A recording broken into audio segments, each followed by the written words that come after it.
먼저 미국 증시 마감 상황부터 좀 보도록 할게요. 예상대로 꽤 큰 폭의 하락을 맞이를 했습니다. 다우존스 1% 하락했고요. S&P가 1.4, 나스닥 지수는 아무래도 좀 변동성이 크고 이런 이슈에 민감하기 때문에 2.2% 급락을 했습니다. 근데 이 대목에서 저희가 생각할 부분, 저희 이번에 미국 신용등급 강등이 12년 만에 처음이라고 하는 얘기들 많이 들으셨잖아요. 2011년에 S&P 글로벌이 트리플 A에서 AA 플러스로 한 단계 강등 조치를 했었는데, 그때도 아마 미국 정치권에서 부채 한도 상향을 가지고 벼랑 끝 전술 펼치고 결과 안 나오고 요럴 때 이제 S&P에서 등급을 강등 조치를 한 건데, 그때는 미국 증시가 15% 급락을 했었습니다. 충격이었죠. 이게 미국의 등급이 떨어지면 대체 뭐 어떻게 되는 거야? 뭐 혼란스러웠을 것이고. 근데 우리는 일단 그때의 경험이 있어요. 그래서 증시가 좀 하락할 것 같기는 한데, 근데 그때와 지금은 상황이 다르잖아 라는 부분. 지금 이미 다 끝난 상황인데 그 이슈들이. 그렇기 때문에 오히려 시장은 그때보다는 훨씬 더 침착했고, 그 당시에 15%가 급락했지만 그게 2달 만에 급락 전 수준을 회복을 했기 때문에 이 이슈가 악재더라도 단기간의 악재로 끝날 것이다 라는 걸 우리가 이제 경험적으로 알게 됐습니다. 그러다 보니까 지수 하락도 이 정도면 제한적이었던 거죠. 그죠? 게다가 지금은 사실은 조정이 필요했던 구간이에요. 피로감이 있었기 때문에 일각에서는 피치가 적절한 때 조정의 명분을 좀 줬네, 뭐 이런 해석도 나올 정도입니다. 자, 그래서 일단은 뭐 이런 큰 이슈가 있기 때문에 뭐 영향이 제한적일 것이야, 결국은 회복될 거야 라는 얘기가 나오더라도, 이런 이슈가 터지면 안전자산 선호 심리가 강해지죠. 위험자산 회피 심리가 강해지기 때문에 오늘 지수 하락은 정말 불가피했고, 그걸 고려한다면 이 정도면 선방했다라는 해석이 좀 나오고 있습니다. 자, 그럼 이 부분에 대해서 이제 월가에서는 어떻게 해석을 하는지, 어제 이제 국내 증권사들도 많은 이제 분석을 내면서 대체적으로 영향 크지 않을 거야 라는 내용들이 많았는데요. 뭐 월가도 마찬가지입니다. 반응은 뭐 단순히 그냥 이건 영향 제한적이고 뭐 2011년 사례를 이런 정도가 아니라 정말 기이하다라는 표현들을 많이 썼습니다. 기묘하고 이상하다, 뭐 이런 건데, 내용을 먼저 볼게요. 이 제이미 다이먼 JP 모건 CEO, 이분 같은 경우에는 미국 월가에서 이 투자 시장에서 꽤 뭐라고 할까, 좀 의미 있는 인물이죠. 그러니까 오랜 기간 이 바닥에서 있었던, 그렇기 때문에 상당히 이분의 한마디 한마디에 시장에서 많이 주목을 합니다. 그래서 이분이 하는 경제 전망에도 많이들 귀 기울이고, 뭐 이분이 어떤 금융시장에 대해서 이야기하는 것들에 대해서 많이 좀 받아들이는 그런 분위기인데, 이분도 피치사를 정말 작정하고 약간 비판을 했습니다. 일단 뭐라고 했냐면, 지금 트리플 A인 국가들을 한번 좀 보자 라는 건데요. 지금 미국이 강등 조치되면서 이제 남은 국가가 독일, 덴마크, 네덜란드, 노르웨이, 싱가포르, 스웨덴, 스위스, 호주, 캐나다, 뉴질랜드입니다. 얘네가 미국보다 신용등급이 좋은 게 말이 돼? 라는 거고, 특히 이제 몇 개국을 찍으면서 캐나다 같은 경우에는 미국의 군인들이 그 나라의 안정을 위해서 일을 해주는 곳인데, 근데 캐나다가 AAA인데 미국이 AA 플러스라고? 라고 이야기를 하면서 이건 정말 어리석은 평가다 라고 평가를 했습니다. 그러면서 미국은 지구상에서 가장 번영하는 국가이며, 이건 약간 좀 민족주의적인, 그죠? 가장 안전한 국가다라고 하면서 대출 비용, 결국 등급이 올랐다라는 것은 자금을 조달할 때 있어서 금리가 높아지는, 그러니까 국채를 발행할 때 금리가 높아지는 그 부분이 이제 가장 핵심인 건데, 하지만 대출 비용을 결정하는 것은 너희 같은 평가기관이 아니라 결국은 시장이야. 너희들은 등급을 낮췄지만 시장에서 미국 국채가 가장 안전하다고 판단을 하면 결국 큰 변화가 없어, 중요하지 않아 라고 평가를 한 겁니다. 근데 실제로 지난 2011년에도 S&P사에서 등급을 하향 조정했을 때 오히려 미국의 국채 금리는 내렸습니다. 달러화는 강세가 됐습니다. 갑자기 등급을 강등 조치하니까 글로벌 시장들이 막 혼란을 겪는데, 그러니까 야 미국 국채만큼 안전한 게 어딨어라고 하면서 오히려 수요가 쏠리는 약간 좀 아이러니한 뭐 그런 흐름인데, 뭐 그렇다는 거죠. 좀 어쩔 수가 없는 그런 현상이어서 그거를 이제 제이미 다이먼이 짚었다라고 이해를 하시면 될 것 같고요. 알리안츠의 모하메드 엘 에리엔 수석 경제 고문도 이번 결정은 경제라던가 이런 금융시장에 파괴적인 영향을 미치기보다는 무시될 가능성이 크다. 그러면서 어떤 등급 하향의 그 시기라던가 그 여러 가지 측면, 그 배경들, 이게 글쎄 매우 당혹스럽고 이상하다라고 평가를 했습니다. 사실 피치사가 미국의 신용등급 강등에 대해서는 지난 5월에 경고를 좀 했었죠. 그때 정치권에서 부채 그 한도 상향과 관련해서 계속 기싸움하고 있을 때, 너희 이런 식으로 하면 너희 진짜 미국 등급 낮출 수 있어? 라고 하면서 부정적 관찰 대상에 올린 바가 있습니다. 그리고 이게 협상이 된 다음에도 그럼 결국은 미국 정부가 계속해서 채권 발행을 하겠다라는 건데, 부채 한도를 계속 높이겠다는 건데, 이거 별로 안 좋은데? 라고 하면서 이제 경고는 꾸준히 했었습니다만, 오히려 그때쯤에 등급을 강등 조치를 했더라면 오히려 이 화살이 피치보다는 그 정치권을 향했을 가능성이 있을 것 같아요. 왜냐면 그때도 시장에서 실제 등급 하향으로 이어지지는 않겠어. 근데 진짜 정치권 저러다가 우리 진짜 큰일 나라는 인식들이 공감대가 형성이 되어 있었잖아요.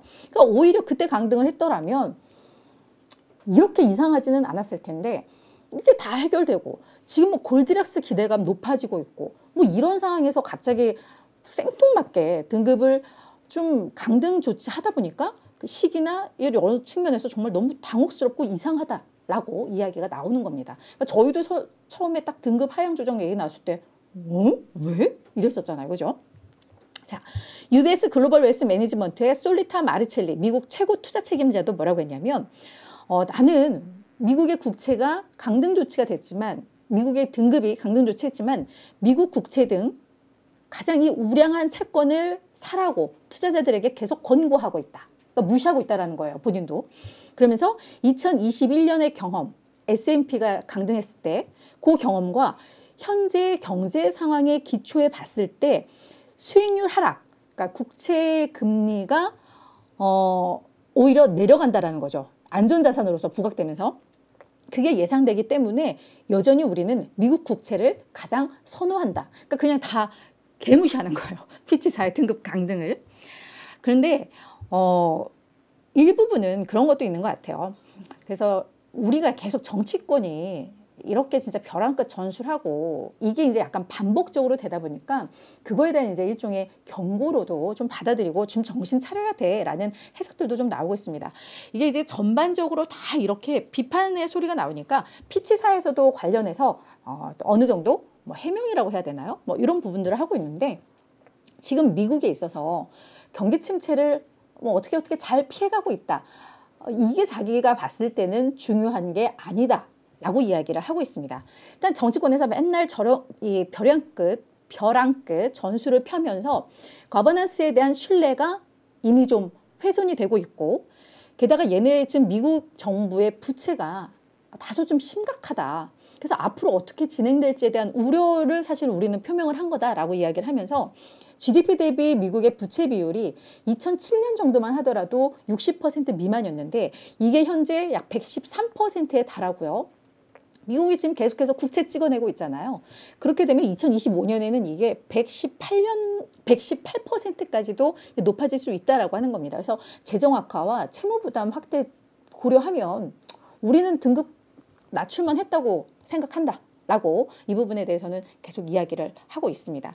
근데 실제로 지금 미국 정부에서 3분기 이제 국채 발행 계획을 발표를 하는데 예상보다 그 계획 규모가 늘어났어요. 그래서 3분기에만 지금 1조 달러의 국채를 더 찍어내겠다라는 게 등급 강등 조치하기 전에 이게 이미 뉴스화가 한번 된 바가 있는데, 그러니까 그런 부분들은 사실 좀 고민을 해볼 필요는 있다. 미국이 자기네가 기축통화라고 그냥 돈 없으면 막 찍어내고 이건 그죠? 이거는 좀 문제가 있기는 합니다. 그거는 사실 인정은 해야 될 것 같아요.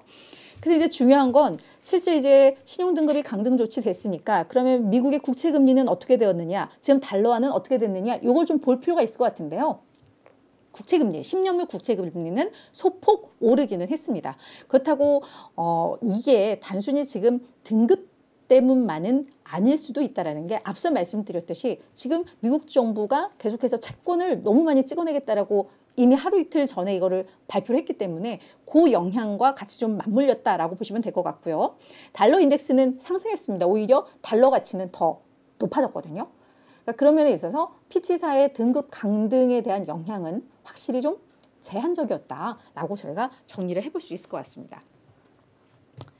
자, 그럼 이 밖에 어떤 이슈들이 있었냐? 오늘 주가 급락에 대해서 피치 강등으로 인한 투자 심리의 위축, 이 부분도 있었지만 사실 이 부분도 볼 필요가 있다라는 건데요. 7월 ADP, 요 민간 기업이죠. 여기에서 이제 고용 보고서를 냈죠. 발표를 했죠. 근데 7월 ADP 비농업 부문 이걸 좀 봤더니 신규 일자리가 32만 4천 건이 새롭게 만들어졌습니다. 물론 전월에는 45만 5천 건 나오면서 충격이었죠. 전월보다는 줄긴 했는데 지금 시장에서는 약 18만 9천 건 정도 예상을 했었거든요.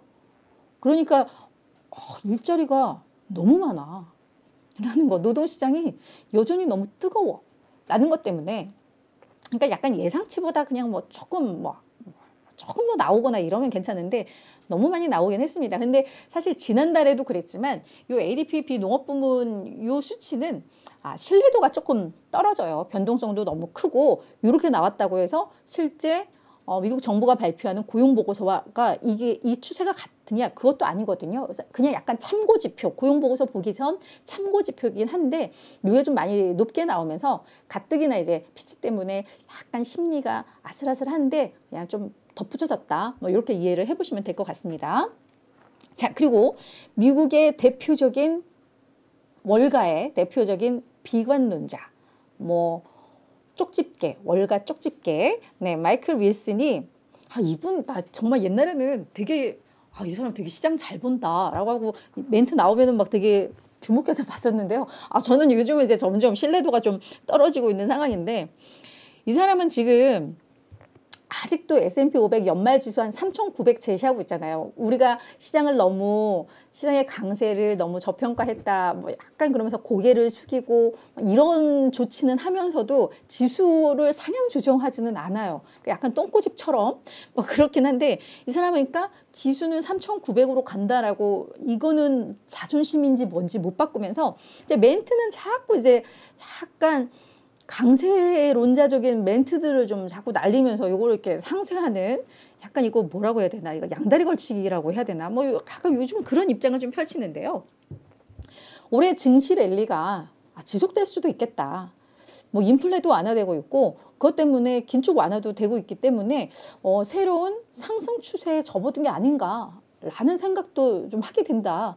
다만 아직까지도 이런 비즈니스 사이클이라던가 몇 가지 우리가 확신을 얻기 위한 데이터를 추가적으로 확인할 필요는 있겠다. 그래서 내가 공식적으로 이야기는 하지 않지만 증시 생각보다 더 좋을 수도 있을 것 같아, 더 갈 수도 있을 것 같아 라는 멘트를 계속해서 날리고 있다는 거.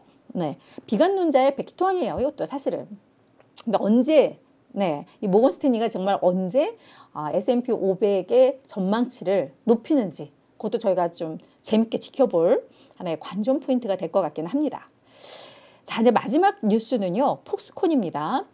그 애플의 아이폰 주요 제조사로 잘 알려져 있죠. 폭스콘이 인도 이 제조 시설에 약 6억 달러를 이상을 투자하겠다는 소식을 좀 전했습니다.